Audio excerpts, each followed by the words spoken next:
السلام علیکم ورحمۃ اللہ وبرکاتہ۔ پیارے دوستو، ہر مسلمانوں کے لیے یہ ضروری ہے کہ سوتے وقت اللہ کا نام پڑھ کر سوئیں، اور جب ہم قرآن پاک کی سب سے طاقتور آیت یعنی آیت الکرسی پڑھ کر سوتے ہیں تو اللہ ہماری حفاظت کے لیے ایک فرشتہ بھیجتا ہے جو برے خوابوں اور تمام برائیوں سے پوری رات ہماری حفاظت کرتا ہے، اور ہم پوری رات اللہ کی حفاظت میں سکون کی نیند سوتے ہیں۔ قرآن پاک کا ہر ایک لفظ ایک معجزہ اور تمام انسانیت کے لیے ہدایت کا راستہ ہے، لیکن قرآن میں کچھ آیات ایسی بھی ہیں جو اپنے اندر موجود خصوصیات کی وجہ سے ایک اہم مقام رکھتی ہیں، اور قرآن میں آیت الکرسی کو وہ مقام حاصل ہے جس میں اللہ کی حکیمیت اعلیٰ کا بہترین خلاصہ موجود ہے، اور جس کی بنا پر یہ آیات قرآن کی سب سے بڑی اور سب سے اہم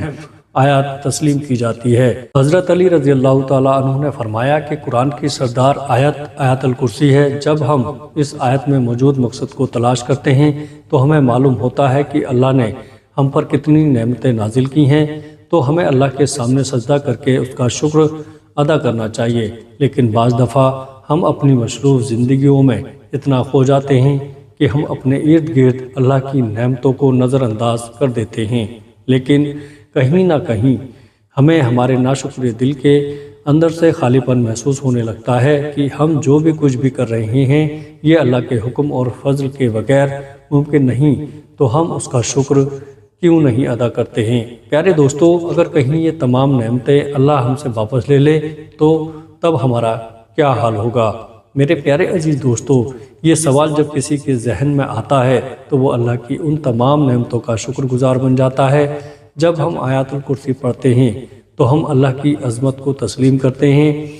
اور جب ہم آخر میں یہ پڑھتے ہیں اور وہی ہے سب سے بلند عظمت والا، تو ہم اس کی عظیم طاقت کا شکر ادا کرتے ہیں۔ اور جب ہم ہر نماز کے آخر میں آیت الکرسی پڑھتے ہیں تو اللہ ہمارے دلوں کو اپنی نعمتوں کو اور شکر سے بھر دیتا ہے۔ پیارے دوستو، حدیث پاک آیت الکرسی کو قرآن کی سب سے افضل آیت قرار دیا گیا ہے۔ بچپن سے لے کر اب تک دن میں کئی مرتبہ ہم اسے پڑھتے ہیں، گھر سے نکلتے وقت، گھر میں داخل ہوتے وقت، سفر کے وقت، کسی بھی مشکل یا مصیبت میں، لیکن اکثر اوقات اس کے معنوں سے نا واقف ہوتے ہیں۔ حدیث پاک کے مطابق ہر فرض نماز کے بعد اسے پڑھنے سے جنت میں داخلے کی ضمانت ہے۔ جو شخص اسے صبح پڑھے شام تک اللہ کی حفاظت میں رہتا ہے، اور شام کو پڑھنے والا صبح تک حفاظت میں رہتا ہے،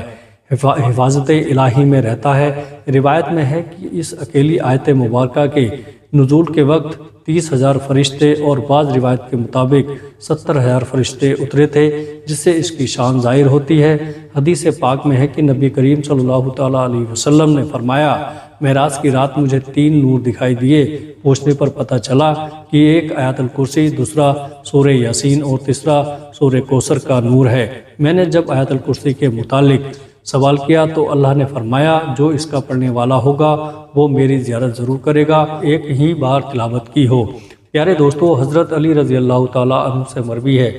کہ نبی کریم صلی اللہ تعالیٰ علیہ وسلم نے فرمایا، جس نے آیت الکرسی اپنے گھر میں تلاوت کی تو 30 دن تک اس کے گھر میں شیطان نہیں آ سکتا، اور 40 دن تک جادوگر کا جادو